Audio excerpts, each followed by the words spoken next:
Fellas, today we're going to be talking about the most hated fighter groups in MMA. These are a certain type of fighter that most UFC fans really dislike. This isn't my personal opinion, this is just what I've found from listening to MMA fans, but this can be a certain group of fighters from a certain place. This can be fighters that behave a certain way, but we're going to be taking a look at the most hated fighter groups in MMA. Let me know if I missed any out, because I'm sure I've definitely missed some out, because, listen, there's pretty much this video could go endlessly, but I've started off with the first group of hated fighters, which for me, I've seen it ends up being Dagestanis. Personally, I don't have a problem with all of them, but they're genuinely viewed, especially from like a casual audience, as boring personalities and fight styles. They tend to get called Habib clones a lot, just these kind of robots of Habib who have the exact same style. And a lot of them do have the same style, to be fair. A lot of them are just grapplers, but there are obviously different ones as well. We've got Islam Makhachev, who's improved his striking massively. Sharaputin Magomedov is one of the only Dagestanis that can't even stuff a double leg takedown. Umar Nurmagomedov's willing to strike as well. So a lot of them actually do have different styles, but a lot of them have the same style. But Dagestanis are definitely hated a lot. A lot of them get called inbred.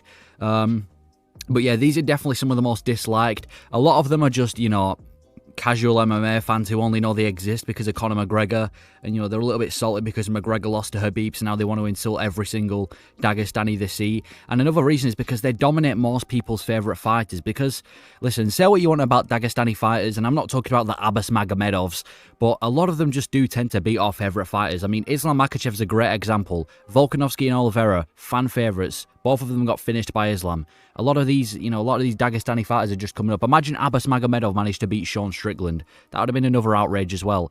So a lot of these Dagestanis are just beating. I mean, when Umar Nurmagomedov was matched up against Corey Sandhagen, everyone was mad because we didn't want to see Sandhagen lose to Umar Nurmagomedov because we didn't think, Nurmagomedov deserved it. But yeah, a lot of them, they're just called Habib clones, inbred, boring. Like I said, personally, I think, listen, there are Dagestanis out there that are boring, but there's fighters from every area of the world that are boring at the same time. I do think a lot of them are interesting. Like I said, Islam, Sharaputin, Umar Nurmagomedov. There's others as well. Even Mohammed Makhachev. I don't know if you want to count him as a Dagestani fighter or British, but if you can count Makhachev, actually no, Makhachev's probably not that interesting. I mean, he gets finishes, but he's probably not the most interesting. Probably not the best example to use. But the point is, there are interesting fighters out there. Not every one of them is a Habib clone, but a lot of fans do tend to hate Dagestanis, especially when they beat the favourite fighters. The old, inbred insult comes out. So I'm going to go with Dagestanis as being the first kind of group of fighter that are absolutely disliked and hated on. Is it worth being hated on? I mean, every fighter gets hated on, so it's obviously going to happen. But this is the first kind of group of fighters. Next group of fighters is the ones, and this has definitely become a lot more popular recently, the I want to be double champ. And I'm talking about the ones like Leon Edwards saying he wants to move up and fight the winner of Sean Strickland versus Dricus du Plessis when he's only got one defense against Kamaru Usman, which was a close fight. Hasn't even beaten Covington yet. And yet, listen, middleweight's got too many contenders at the minute. We've got Khamzat Chimaev, who wants to fight for the belt. We've got Israel Adesanya fighting. We've got an up-and-coming Brendan Allen. We've got a lot of contenders in middleweight that want to fight for the belt. I don't think Leon Edwards, even if he beats Colby Covington, I don't think having two title defenses is worth going for double champ. I think to have double champ status, at minimum, you should have at least 3 title defenses on your resume. I think that just should be a minimum at the minute as well. And we've got Jamal Hill as well, saying get ready Tom Aspinall. That's not exactly him saying he wants to fight for the belt immediately, but calling out Tom Aspinall when you've not even, you've become light heavyweight champ and then you've immediately lost it because you vacated it. You need to win the light heavyweight belt back, get a few defenses, and then go up to heavyweight. It's way too early to be calling people like Tom Aspinall out. That's like Pantoja calling out Sean O'Malley when he's only just got the belt off Brandon Moreno.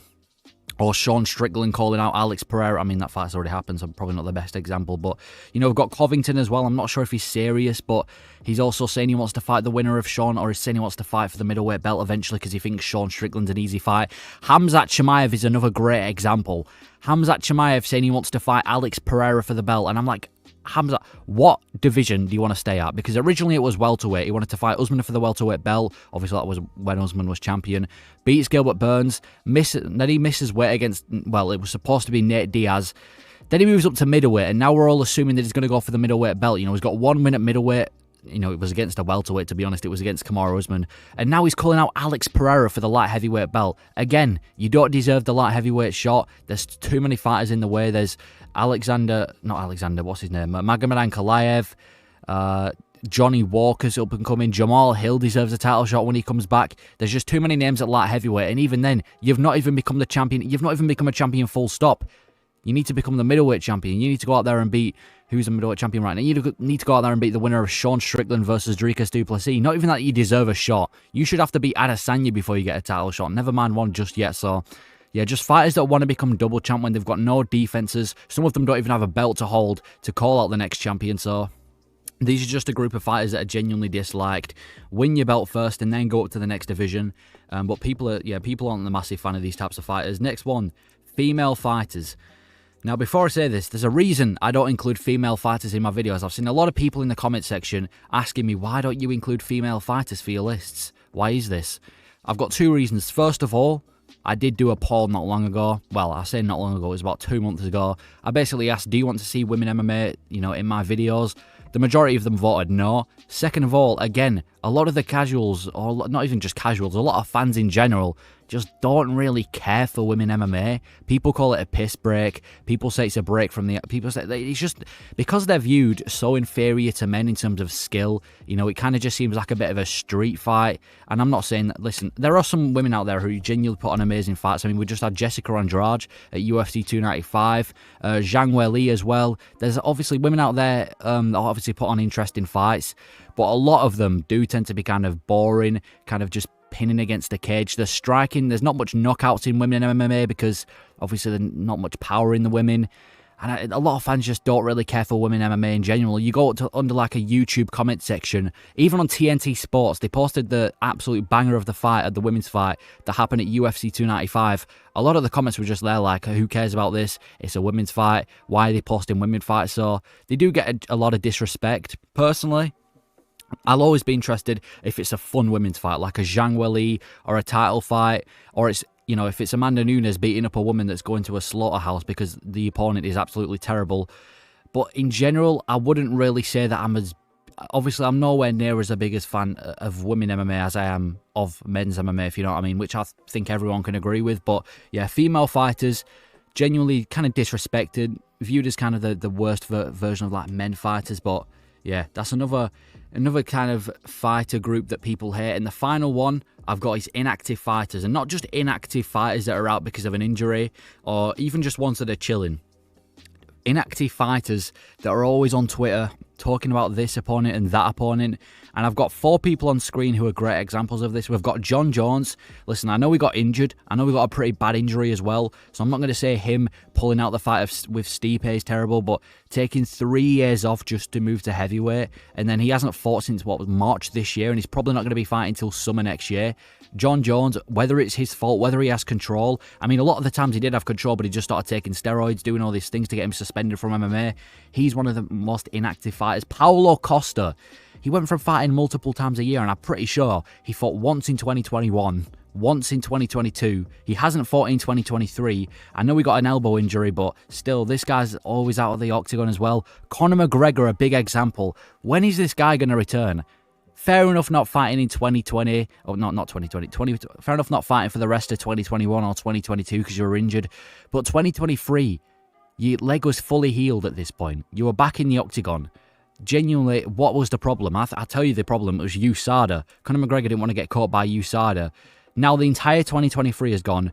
The earliest we're asking him to come back is UFC 300, which is like, March, April of 2024. He's now said he's not going to be able to fight on that, or at least his coach has, because of another injury. Conor McGregor is an extremely inactive fighter, and the fact that he's calling out so many people, he's calling out fighters from completely different weight classes.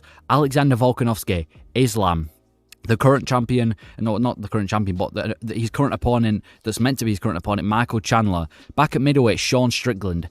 He's calling out everyone. I understand a lot of them, they just are jokes, but when is this guy going to get back in the octagon? When is he going to get a fight booked? I don't know. Khamzat Chimaev fought in, September of 2022, then only just came back in October, and now he's going to be out for a while again because of an injury, so... I just hate inactive fighters that talk a lot on Twitter, and I think a lot of the MMA fans do. Like, if you're injured and if you're not able to fight, why are you calling everyone out? I get you just trying to stay relevant, but just shut up, you know what I mean? Like, if you're willing to fight and you're ready to sign a contract, fair enough. But if you're not, and if you know you're going to be out for another year or a few months, don't start talking trash to fighters, because the MMA is going to move. The MMA is not going to be in the same place that it was when you were calling them out. So those are just a group of fighters, in my opinion, well, not even just in my opinion, but that I've seen that MMA fighters do tend to hate. Let me know if I did miss anyone out, because I know that this is a group that can be very, there's a lot of answers you can go for this, but these are the 4 that stood out for me. Let me know your thoughts. Like I said, if there's any I missed out, let me know. Do you agree with the ones that were in this video? Personally, I think a lot of them had to be agreed with. I mean, a lot of them are definitely hated. But yeah, thank you for watching anyway.